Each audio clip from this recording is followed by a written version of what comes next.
Sumailalim sa ibang klaseng treatment session ang ilang pasyenteng may cancer sa Jose Reyes Memorial Medical Center sa Maynila. Sa halip kasi na uminom ng gamot, sama-samang nagtatawanan ang mga pasyente para mapabuti ang kanilang pakiramdam. O, tignan natin itong kanilang tawanan. Yan ang tinatawag na laughter yoga na layong mapasaya ang mga iniindang karamdaman. May mga teknik para nga itinuturo sa mga pasyente tulad ng paghinga ng malalim at paghagik-hik ng malakas para mas ma-enjoy ang laughter treatment. Ayon sa founder ng Pinoy Laughter Yoga, mainam na pangontra sa stress ang pagtawa. Paglilinaw lang ng mga doktor, hindi pa malit sa medisina ang paghagik-gik.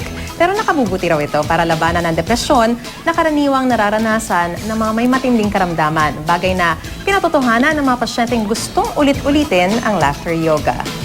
Naku, tayo rin, kasi madalas tayo ma-stress. Kailangan tumawa lang Kailangan tayo. natin ng mas matinding tawa. Pero dapat may Araw-araw. kasama, di ba? Kasi Oo. baka mamaya pag mag-isa ka lang, magmukha kang, alam mo na.